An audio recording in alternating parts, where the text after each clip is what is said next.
We are live. It is a Thursday evening. It is later than usual, and that is thanks to technology.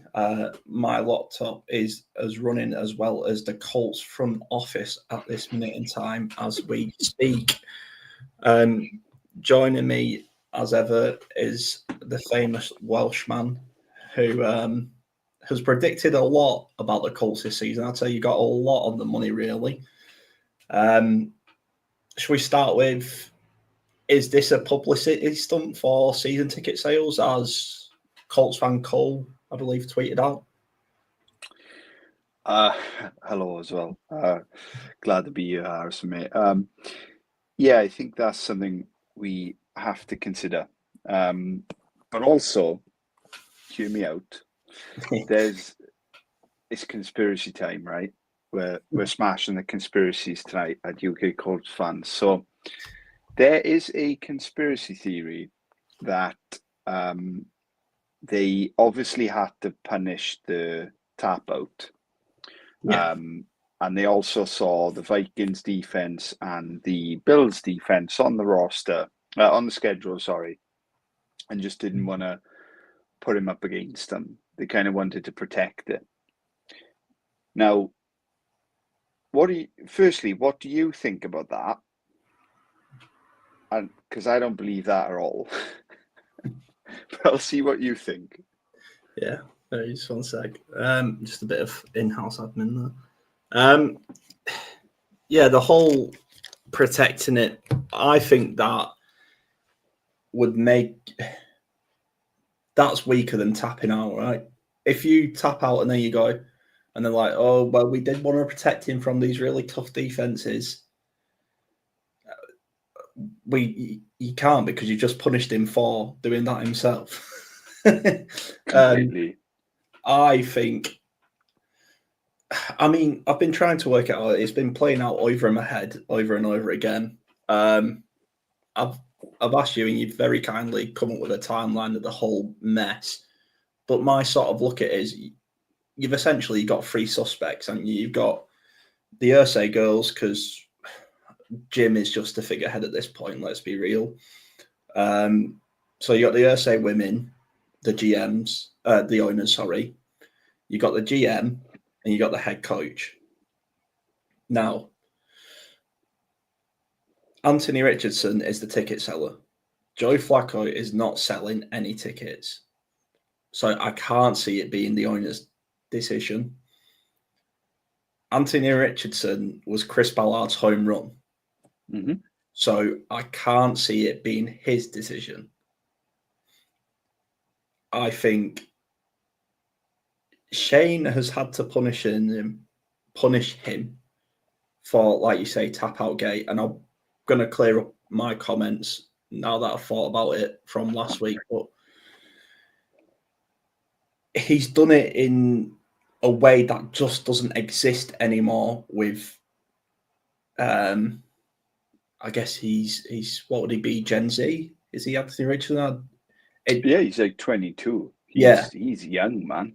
It doesn't exist, and it doesn't relate to this generation, the old hairdryer treatment. Now, I just want to say we disagreed slightly on, is it the right thing, the wrong thing to do, tap out a game? And I said I was okay with him doing that. And what I actually meant was, I'm okay with him making that mistake. Yeah. Once as a 22-year-old, I'm okay with him making that mistake. So yeah, let's get to the timeline and try and just, I don't know, use a garden hose on this raging inferno of a mess. Yeah, I think we should probably tell anybody who's watching as well, just before we go into the timeline, how much of a infernal fire UK Colts fans group chat has been the last 2 weeks. We've had, we've all been at the end of our tethers. We've all been, I think, close to throwing the towel in almost. And then last night, our saviour returns. So I'm going to take you back, Harrison, to the 27th of October. where the My Colts birthday. faced the Houston Texans. And so begins Tap-Out Gate. That week, Steichen confirms Flacco starting. He confirms it on the following Thursday. So Joe Flacco has taken us into prime time dancing against Brian Flores' super hot Vikings defense. And of course, the game is a complete snooze fest from a Colts perspective, and the Colts lose. And in the press conference, we're told that everything's fine, Joe's fine, we're definitely not going back to Anthony. This is my decision. We're following a process. So then comes week 2. In Shane's press conferences, shout out to the Colts media who actually have been asking some really tough questions the last 2 weeks, especially James Boyd. That guy is on fire at the moment in every press conference I watch. Shane confirms multiple times. Flacco is again confirmed as starter. This is going into a showing against the Buffalo Bills, where, in case you didn't see, Flacco threw multiple interceptions and just shows a complete inability to run this offense. Which leads me into Monday, the 11th of November. We see multiple, and I mean multiple, Colts captains speaking in various different outlets, in the Locker Room podcast and whatnot that the Colts call it, Locker Room Diaries or something. Most notably, Kenny Moore, Zaire Franklin, and Quentin Nelson. I think as Colts fans, we know something is wrong when Big Q is put in front of the media because he does not enjoy that. You can see it on his face. So yeah, Monday the 11th of November, Shane tells us the Flacco is still a starter. He also tells us he didn't even think once about going to Anthony during the Bills game. Fast forward 48 hours. Richardson's starting again. It's his franchise, and he's starting until the end of the season. I mean, that's mental, right? I've given that to you at speed, so if you want me to break any of it down, let's do it. But that's the madness of the last 2 weeks of being an Indy fan. Yeah. So essentially, step 1 was Tap-Out Gate. We don't need to go over that again. Everyone in the world knows what that was. And then the punishment, it's not a punishment, needs to mature. The telling thing for me is it's going to kill anyone, right? You've rocketed through college. You are the next big thing. You've been taken 4th overall by the Indianapolis Colts, a franchise crying out for just a future generational QB. It's going to kill anyone getting benched. You know, especially when you don't know what mistake you've made. Because he didn't know he made the mistake. He made a mistake, but it wasn't a malicious mistake. It wasn't anything horrible or awful or bad. He just made a mistake. And then the telling thing for me was he was asking, and like you say, these I think locker cameras in the locker rooms is just such a disgraceful thing anyway. I don't think it should happen. That's an off-season podcast. You know, what's he been doing? How's he been working on? And he said, what areas does he need to improve on? And Anthony Richardson said, I don't know. And I'm like, has anyone actually had a sit down with this kid and told him that to me says nobody has told him what to do. And I completely agree. on this, and this is where I'm like, fuck this franchise. Like you're letting this boy be fed to the wolves, and you are doing nothing to help him. And I've seen some horrendous speculation about, oh, this is, he's not popular with his teammates and stuff like that. I don't believe for 1 second that Anthony Richardson is a problem in that locker room. Not for one.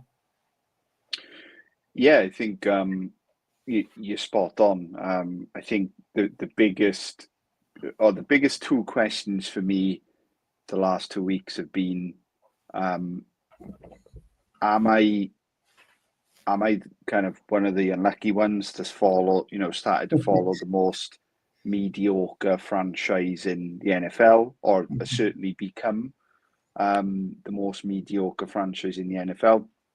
But also, where's the coaching? I was listening to a kind of a podcast video earlier that confirmed that the Colts have 75 coaches on the staff at the moment. Where are they? Coaching and staff, or 75? Like complete staff, yeah. Whether that's an accurate number, I don't know. But where's the coaching, and the amount of veterans that have come out in the last 24 hours as well to kind of, I think, cover for him.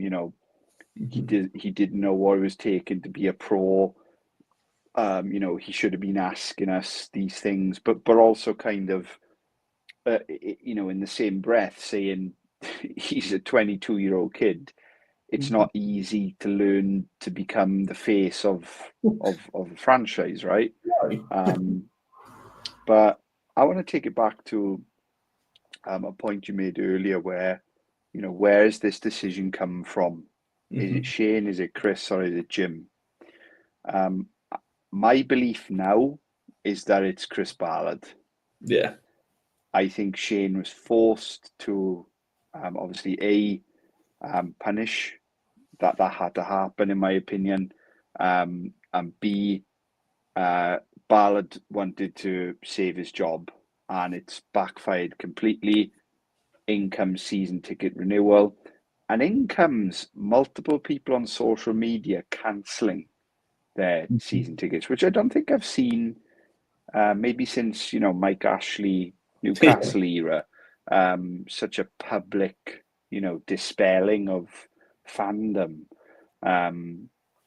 But yeah, what do you think about that? I think they're never going to admit where it's come from. What's annoying me is no one's taken accountability, like ownership of this decision. That is absolutely infuriating.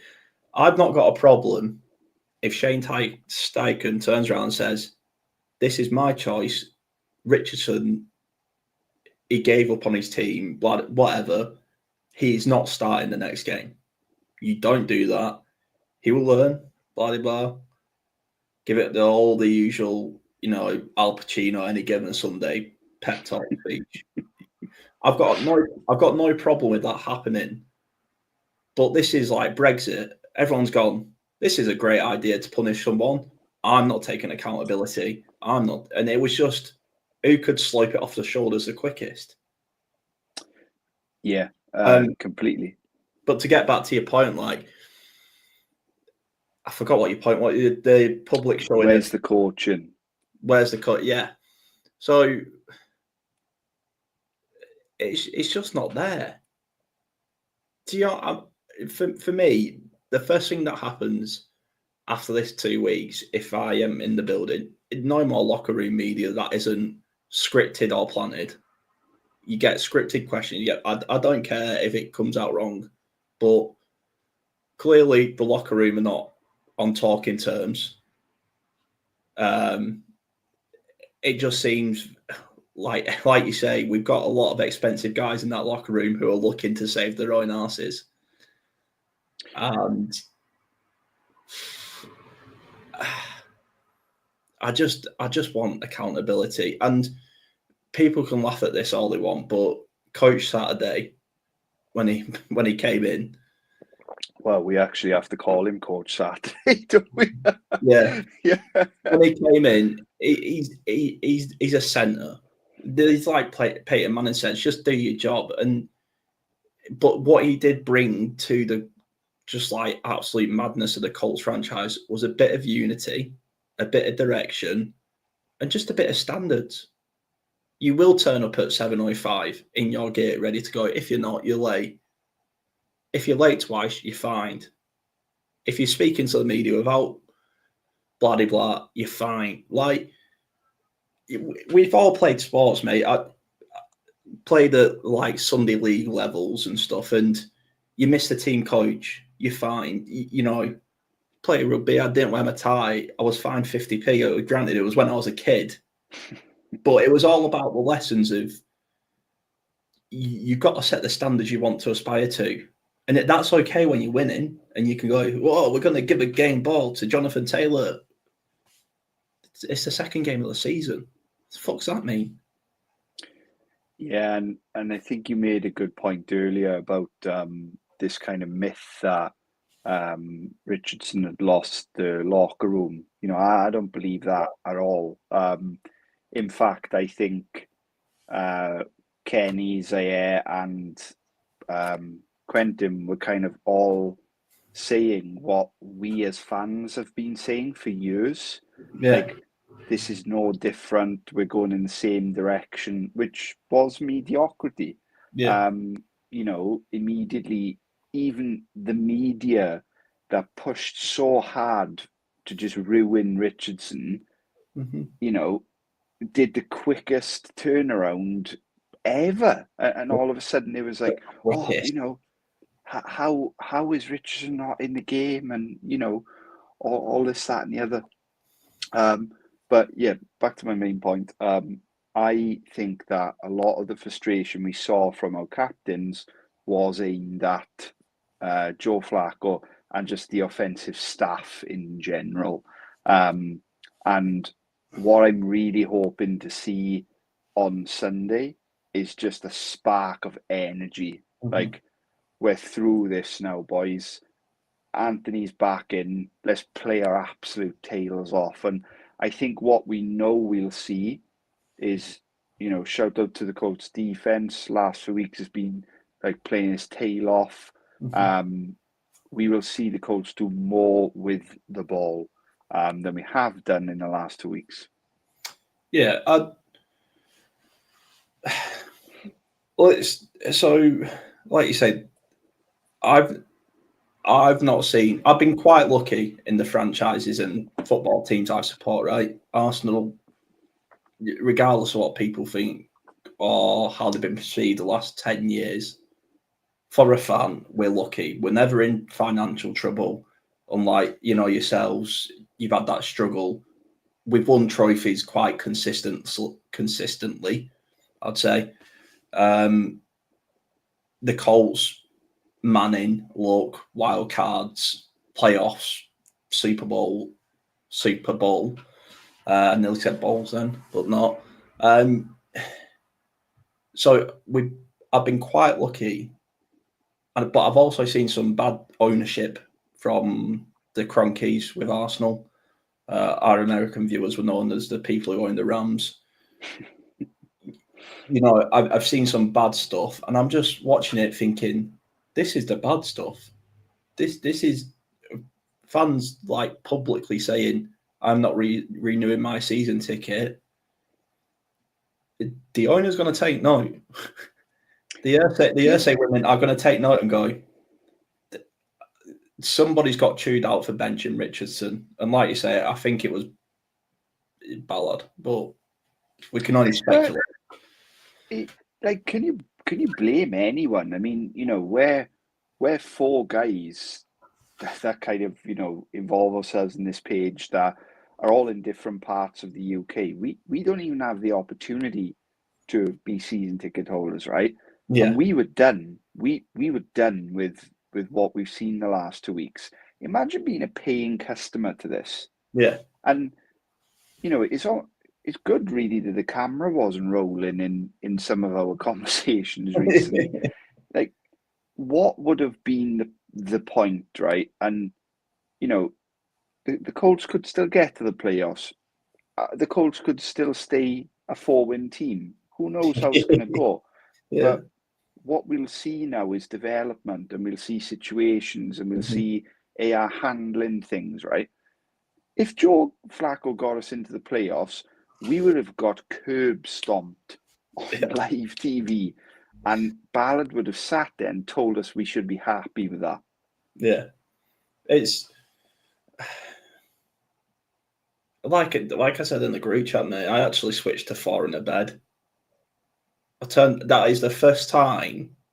There's been times where I've gone to bed because I think it was we actually ended up winning, but the 27-21 win against the Texans where it was 21-3 down in the fourth quarter. That was like at 4 a.m. I went, I'm going to bed, woke up and we won. So after that, I'd never turned the game off actively again. That on Sunday was the first game I've actively turned off. I think since the Patriots game where it was like 40-0 at halftime. And like you say, we're not season ticket. American fans, they go big, they go loud. There's some really big super fans. They spend their life and life savings and dedicate it to the Colts. And they have to sit there and watch Joe Flacco, who I think has come out of this situation looking worse than anybody. And I've got my reasons for that. Just be crap. It's as simple as that. And I think worse, mate, what I haven't seen happening at Lucas Oil for a while is for the away team's fans to just completely take over the stadium and the atmosphere, and like our fan base was kind of just there to protest why Richardson isn't on the field. Yeah. And we're meant to be happy with that, Yeah. and we saw, okay, Josh Allen made some great plays. That's what he does, right? That's why he's who he is. But our defense put us in some spots, and we did nothing with the ball. Our defense essentially played 60 minutes of lights out football, and we had one Jonathan Taylor run. Yeah, and again, Shane went away from JT. Again. JT had 100 yards in the first half, and he just goes away from him.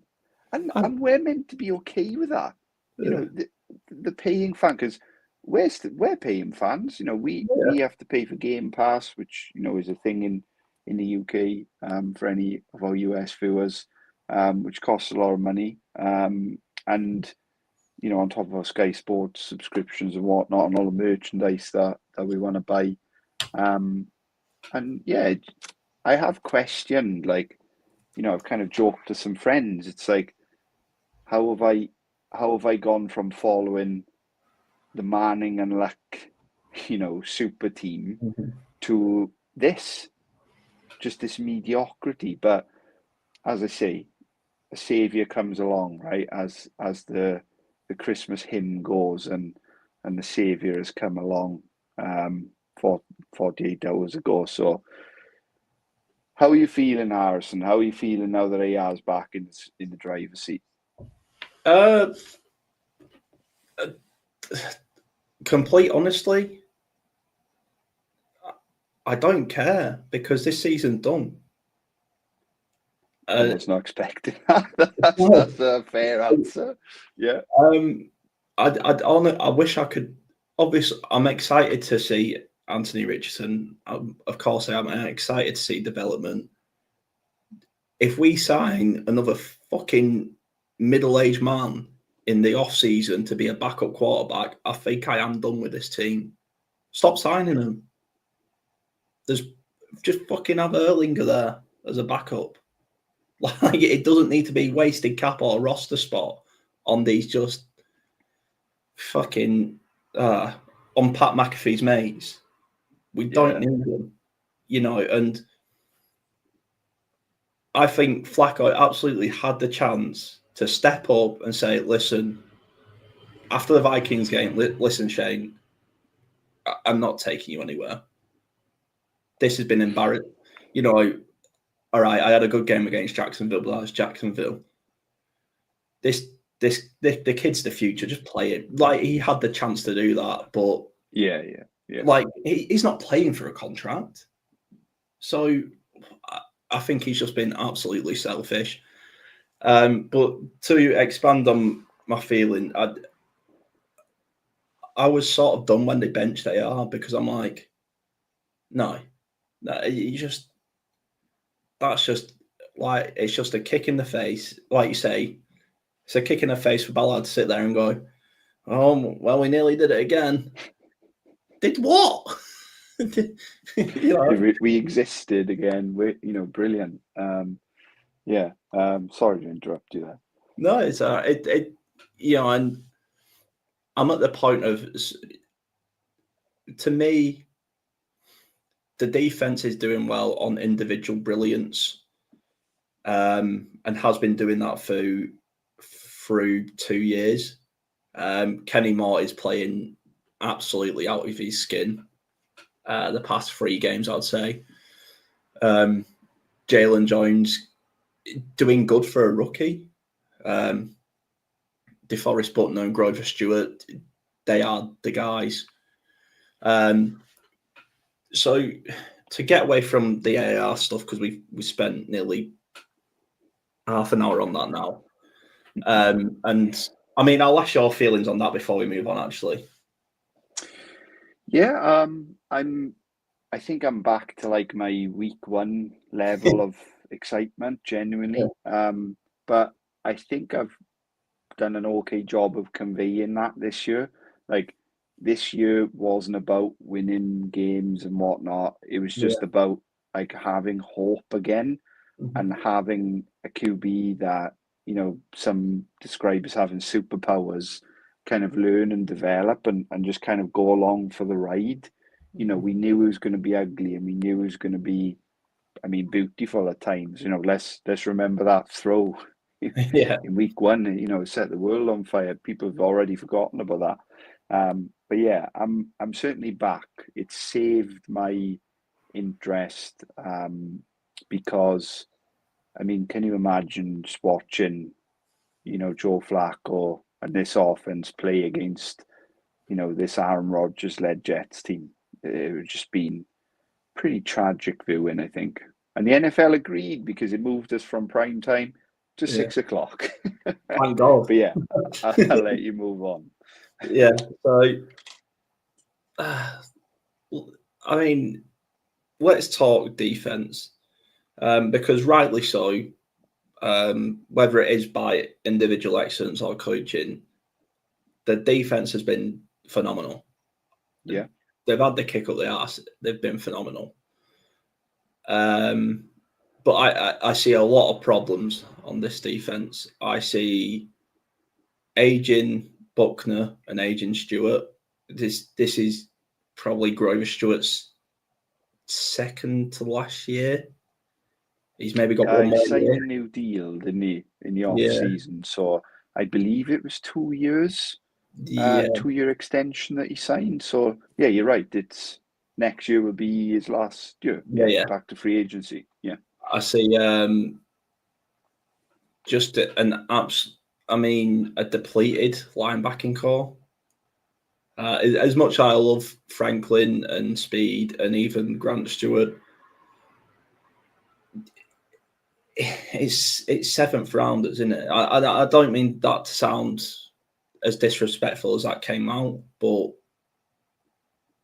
there's no name there that scares a Josh Allen. I see corners that are good, but there's still a long way to go in their careers. There's just a lot of pieces that the defense is sort of in a mid rebuild, and I suppose I'm rambling, but the question I'm getting to is, who are we building this defense around? Because we've spent a first round draft pick on Liatu Latu, and we had a bit of chat in the group chat about versus Latu and who's doing better and is it system and blah blah blah blah.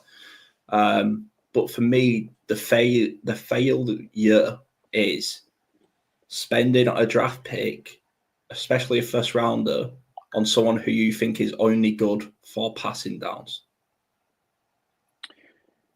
Yeah, I agree. I think that's probably been a massive part of the Colts' decision to roll with Flacco.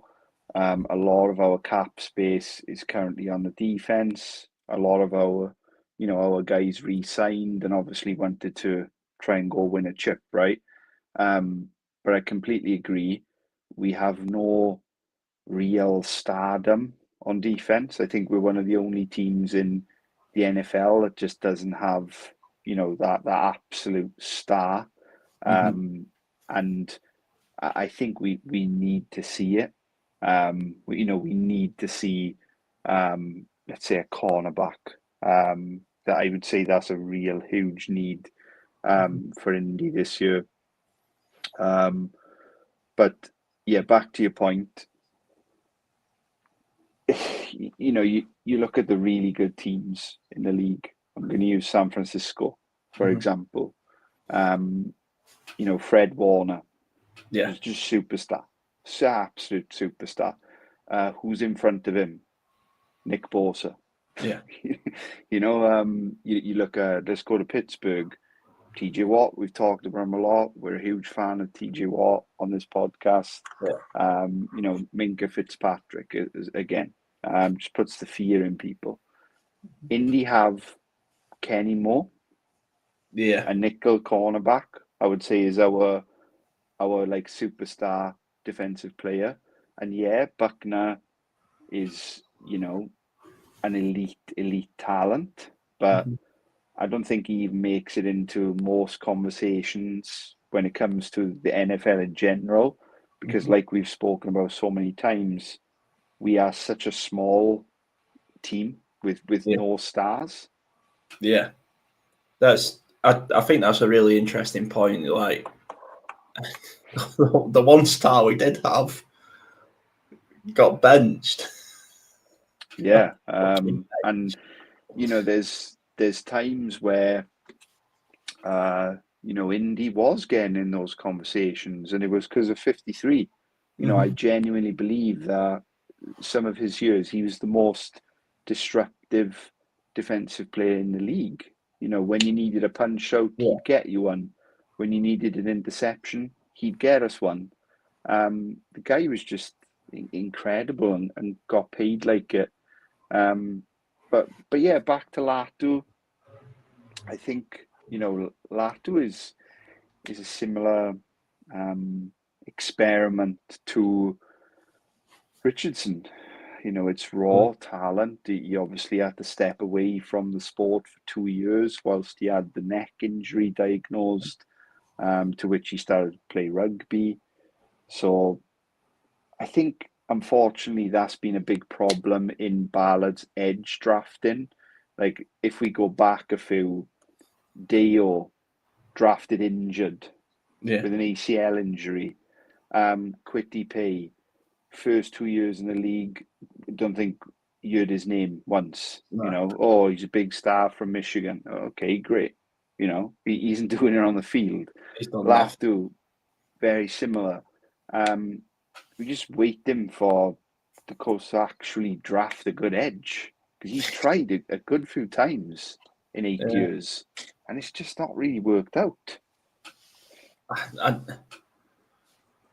This is my problem. I see the draft approaching. I see us picking anywhere between 12 and 22, depending on how our season goes. I see us taking. Oh God, who we? I mean, I'm not going names. I'm going position. I'm not clever enough to know the names who are going yet, but oh God, I mean, I don't even know. Probably corner. I think he'll be corner too. But I absolutely like Ballard cannot stay after this year. It's No. just again, it just adds into this mediocrity point that I think I'm going to make a lot as the season goes on. It has to be a better GM. We need fresh ideas, and we definitely need a new scouting department. Yeah,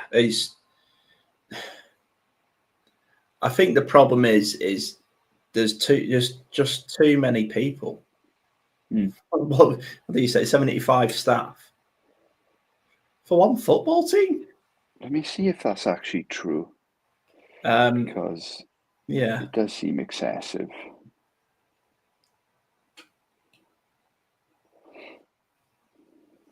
But like I say when I say I'm done, it's just we've done this for now 8 years.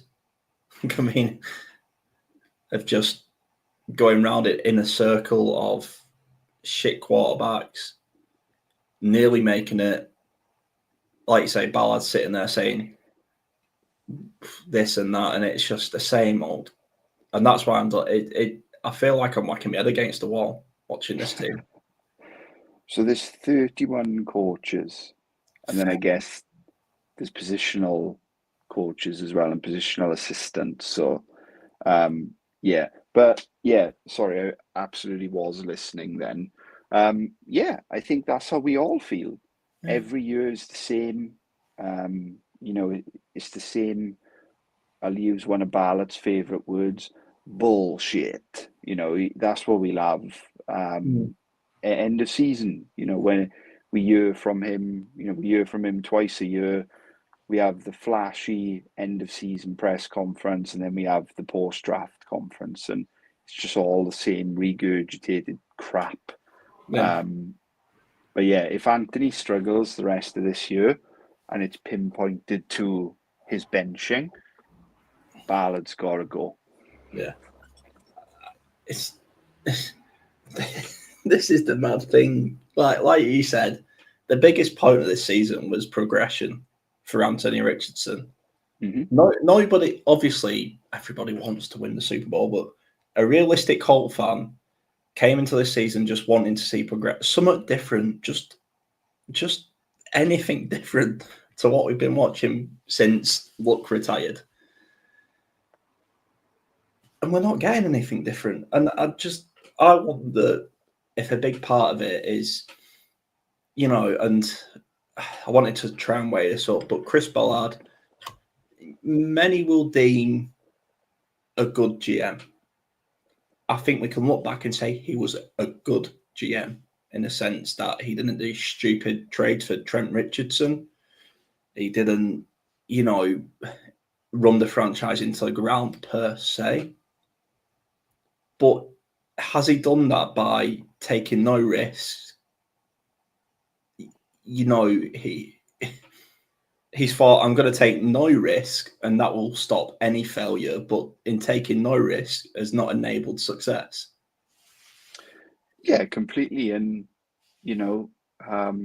he's missed a lot of opportunities through that. I'm going to use an example of Jordan Love. Mm-hmm. You're sitting there waiting, for us to take, and we drafted someone else, and now look at him. He's tearing the league apart. And, not to say I'm not happy with Rich, and I genuinely am. I'll be the head of our fan club here. But yeah, just a tough 8 years, and 8 years of just being told that we were right there. We were right there, and we're so close and wherever. But I think you've just summarized it perfectly. You take no risks and you get no success. Yeah. It's all well and good not trading up for a Brock Bowers because Latu's going to fall to you at 15, but we need a tight end. We badly need a tight end. We need a tight end. I've got to keep growing my beard until we get a tight end in honor of Jack Doyle, but I don't. So if we're looking bigger picture, right? This is full rebuild mode now. This franchise, I don't care what anyone says. There's one way this franchise is going, and it's a rebuild. There's heads rolling at the end of the season. Ballard's hopefully won because, like you say, not out of malicious intent, but I just think he's done. I think Shane is very close. I think Shane is He's on got to be better the last, very, what would it very, be, last 6 or 7 of the season with a bye. He has got to be better. yeah. Which means if them two go, then there's a big turnover of coaching staff. So let's throw some names out there if you've got any of who you think are ideal replacements or who you think could be replacements. Well, I just, like I said in the group chat, mate, I see the situation of Gus Bradley. He's a solid head coach, interim guy. And then in a year's time, mate, we're having the same conversation, and that's what just kills me inside. Yeah. A name, it's weird you asked that question because it's been all over my Twitter, or X, I should say, in Lewis Reddick. Huge fan of Anthony Richardson. He's been very public about that in the last 2 weeks. Lewis Reddick, Reddick is his name. Works on ESPN at the moment. I think he will be a genuine idea, if we're just spitballing. Yeah. I think he's probably going to be one of them. Head coach, I truly don't know. I think Dan Orlovsky put it excellently in the week of just what is the plan. Like we still don't know if AR is the man. Yeah. We need to find that out. And I agree with you. Like, obviously we run it to the end of this year. Next year we go in, we have no big old has been backup. And if it goes ugly, we're sitting top 5 again. And maybe AR isn't the man, This Who knows? I would rather go 2-6. 2-15 with Sam Erlinger after another injury to Richardson than go 2-15 with Joe Flacco. Yeah. Honest to God, I don't know why we're taking a third QB as a roster spot when at some point you have to commit to your cause. Yeah, absolutely. And I mean, head coach, I think it's too early to say. I think, the big hiring is, of course, going to be Ben Johnson, or Detroit Lions offensive coordinator. Why in the world would he want to come to Indy right now? I just don't think we have that pull at all. In fact, to get a name like him. But you're going to be looking at that Lions building. You're looking at that kind of Ravens building. I think that's the type of personnel we need. We need people who are willing to go in their own direction, and that direction's winning. Yeah. Just last couple of points now, because obviously time's getting on. Do you think the Colts messed up not sending more of the farm for Jim Harbour? Sorry.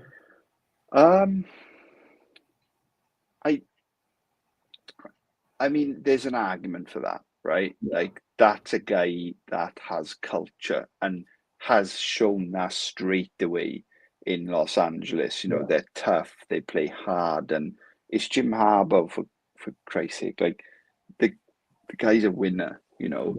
What we got was, and I still stand by this, I always will, we got at the time one of the most exciting prospects in the league, Mhm. and we just still haven't seen it. And there's a lot going through my head this year of can he handle it? Yeah. Is he just an offensive coordinator? And this is too much of a step up for him. I really don't know, because I think one thing is for absolute sure, mate. If Steichen's sacked this year, wherever he goes, they're going to be seriously good, Oh yeah. especially if he goes as an OC. I think he's an extremely this, and this is. I'll end with this because this is my frustration with both coaches on even you know both coaches can do excellent things. Mm-hmm. Steichen can do has some excellent play designs and excellent ideas. Gus Bradley can make some of the best blitzes in the league efficient at a low rate. That's a very hard thing to do, but they just refuse to do it.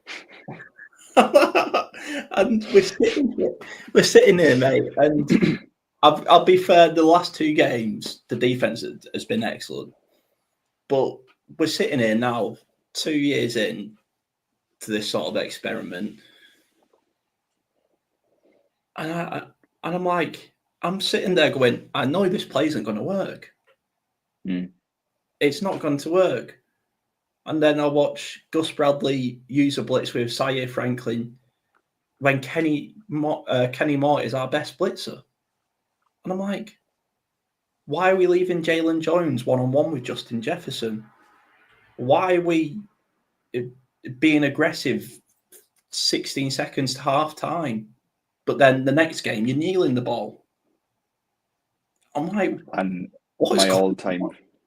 my all-time favorite, critical third down, critical, Mhm. fourth down, Taylor's on the bench. Why? Play your best players, coach them to be good, put them in the best situations. That's Play what being action, a coach is, right? play action to Goodson. That always works out. Yeah. Trey Sermon up the middle. Yeah, great call, Shane. I've got to be better. I've got to be better. Yeah, you have got to be better. It's crazy, right? Because I know I said in there, but this truly is my last point. But I think there's a bit of a failing in the game, sport, all the sports at the minute is that, and I'm going to nullify it back down to us after saying that. But what happened to just a simple slant pass? What happened? And I don't. Teams don't fake it anymore. Like, I want to see a fake punt. We've got nothing to fucking lose. Fake a Mm. field goal. I don't care if it goes. I want to see, just like you say, a spark. And we're trying these play action concepts. Everybody knows we're not running the ball with Joe Flacco. So play action and boots and RPOs are not that. So why are we still doing them? Yeah. And that's so. I mean, do you think there's we don't see, I suppose, any creativity anymore, or and I think we mentioned it in the group chat a lot about Brady saying guys are more interested about protecting their own system, and we know differently here to in soccer. You set piece coaches are a thing now. They're the talk of the town because it works. But teams prepare for every team individually. In the NFL, that are still behind in the sense that we go, this is my playbook. Regardless of who we're playing, this is what we're doing. Yeah, I think there's an element of that. But I think there's, what we haven't seen this year that we did see last year was Shane's ability to just be creative week in, week out with, Gardner Minshew, a guy who's gone to, the Raiders and is now just a bench warmer. He's been exposed to kind of how, not starter caliber he was. Shane got us one play away. I sound like Chris Ballard. One play away. But yeah, I agree. He wasn't on the field for that play. Yeah, exactly. Yeah, let's wrap it up, mate. Yeah. Give me a prediction for Sunday. God, this is how just niche. Well, reference for Colts fans. This is how deflated I am. I just, you know me, mate. I do try and end positive and be positive about this team. And I do like I like to think we're going to win, but that does us no good. So I won't go for a score prediction. I'll just go for Anthony Richardson comeback game. He's going to shut a lot of people up this game, and that is what I want to see, and that's what I'm going for. What about you? I'll go for 2 touchdowns, Anthony Richardson, no interceptions.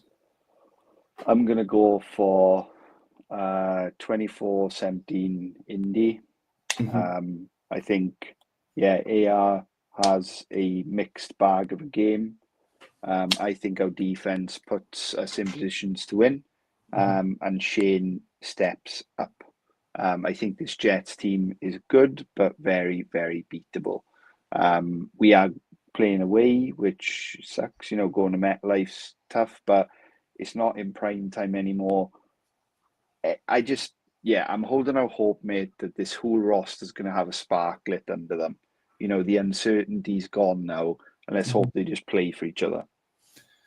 And on that note, we will end the stream because it is getting late. Nathan, it's been fantastic, and you heard it here first. Nathan thinks we're going to beat the Jets 40-0. And it's going to be an absolute shutout. But I just want a good performance. I couldn't care about the result, to be honest, mate. I just want to see a good performance. That's all I'm asking for. Fair enough. But anyway, thanks for everyone watching and joining. And you'll see us all on Twitter have a meltdown when Anthony Richardson's bench mid-game for Joe Flacco. Goodbye.